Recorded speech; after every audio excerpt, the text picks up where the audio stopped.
पुन्हा एकदा दहिसरमध्ये जाऊया। तिथं संजय निरुपम हे अमराठी रिक्षा चालकांची भेट घेण्यासाठी आलेले असताना तिथं मनसे कार्यकर्त्यांकडून त्यांच्या विरोधात घोषणाबाजी करण्यात आली। अशा पद्धतीने राजकारण करून तो डोकी बडवण्याची कामं करताय। जर अशा पद्धतीची बाजू त्यांची राहिली तर महाराष्ट्र नवनिर्माण सेना संघर्ष करायला तयार आहे।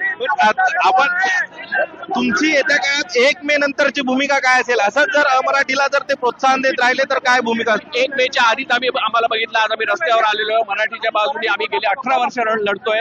यापुढे लढा सुरूच राहील आणि 1 मे नंतर तुम्हाला अजून तो तीव्र होताना दिसेल। आपल्या सोबत नयन कदम देखील लाईव्ह सुरू आहे। नयनजी तुम्ही आज रस्त्यावर आले आहात, एकूण काय तुमची भूमिका आहे? कारण मराठीला जेव्हा समर्थन करण्याची वेळ येते किंवा मराठीचा मुद्दा जेव्हा जेव्हा येतो तेव्हा संजय निरुपम मराठी लोकांसाठी रस्त्यावर उतरतात। अहो मी तेच म्हणतोय, पहिला तर शिंदे साहेबांना माझी विनंती आहे, एकनाथ शिंदेना, की ह्या भाडव्याला इकडे हकालपट्टी करा, पक्षातनं काढून टाका। पवारसाहेबांच्या नावाने पक्ष उघडलाय एकनाथ शिंदेनी आणि हा मराठीला विरोध करतो। हा जिया रद्द करा, पुनर्विचार करा म्हणून सांगतोय। ह्याची हकालपट्टी शिंदेनी करा, बाकी रस्त्यावरती आम्ही त्याची हकालपट्टी करूच। इकडची नगरसेविका रेखा यादवचा पती आहे राम यादव, तो मराठी शिकवतो म्हणून बोललाय, तो मराठी शिकवतोय। मग हा येऊन का त्याला हे करतोय? त्यांनी मिटिंग लावली लगेच, हा विरोध का दाखवतोय? जर ते शिकायला तयार असतील आम्ही स्वागत करतोय, पण हा जर भडवा विरोध करत असेल तर याला आम्ही दाखवून देऊ आम्ही काय ते। या ठिकाणी माणसाने एकत्र झालं पाहिजे, माझी सगळ्यांना विनंती आहे, मराठी माणसं एकत्र हो बस। तुम्हाला एक प्रश्न आहे की जर अशाच पद्धतीचा विरोध त्यांनी 1 मे नंतर जरी केला तर काय भूमिका असणार? हो, मुंबईमध्ये ते 4 ते 5 लाख रिक्षा आहेत, त्यातले 50-60% मराठी आहेत। हा कोण आहे विरोध करणारा? कर विरोध, बंद कर रिक्षा, बघ मग काय करतो ते आम्ही। ज्या सरकारने हा नियम घेतला त्या सरकार विरोधात संजय निरुपम रस्त्यावर उतरले असं वाटत नाही का? मी तेच तर बोललो, शिंदे गटाचाच हा पदाधिकारी, शिंदे गटाने निर्णय घेतला आणि हा भडवा विरोध करतोय।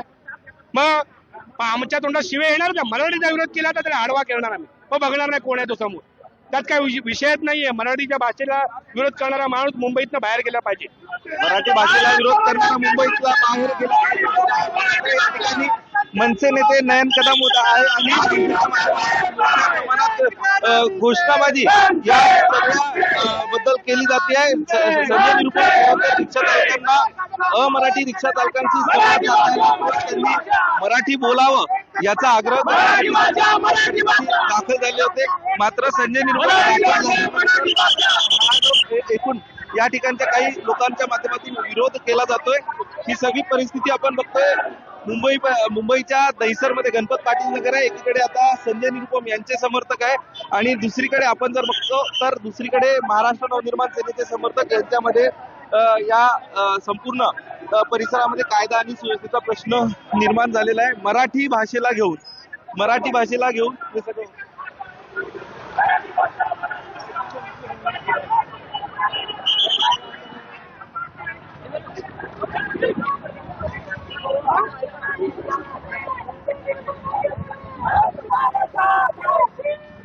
पुन्हा एकदा आपण जाणार आहोत या ठिकाणी संजय निरुपम यांची काही समर्थक आहेत त्यांच्याशी आपण बातचीत करतोय। नेमकं त्यांचं या सगळ्या संदर्भात काय म्हणणं आहे आपण बघतोय।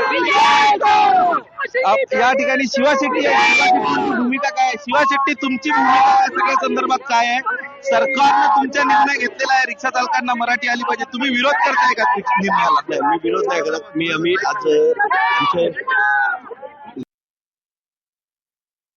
संजय निरुपम हे परप्रांतीय रिक्षा चालकांच्या भेटीला आलेले असताना तिथं मनसैनिकांनी जोरदार निदर्शनं केली। जर मनसैनिक मराठी शिकवायला तयार आहेत तर त्याला निरुपम विरोध का करत आहेत असं म्हणत संजय निरुपम यांच्या विरोधात मनसैनिकांनी जोरदार निदर्शनं केलेली आहेत। त्यामुळे दहिसरमधलं वातावरण काही काळ तणावपूर्ण झाल्याचं दिसतं आहे। दहिसरमध्ये काही वेळापूर्वी संजय निरुपम यांनी परप्रांतीय रिक्षा चालकांची भेट घेतली। रिक्षा चालकांवर मराठी सक्ती करू नये अशी विनंती त्यांनी आपल्या सरकारला केलेली आहे। परिवहन मंत्री प्रताप सरनाईक यांना आपण पत्र त्याचं लिहिलेलं आहे असं संजय निरुपम यांनी म्हटलंय। मात्र दहिसरमध्ये येऊन लोकांना भडकवण्याचं काम निरुपम करत असल्याचा आरोप मनसैनिकांनी केलाय।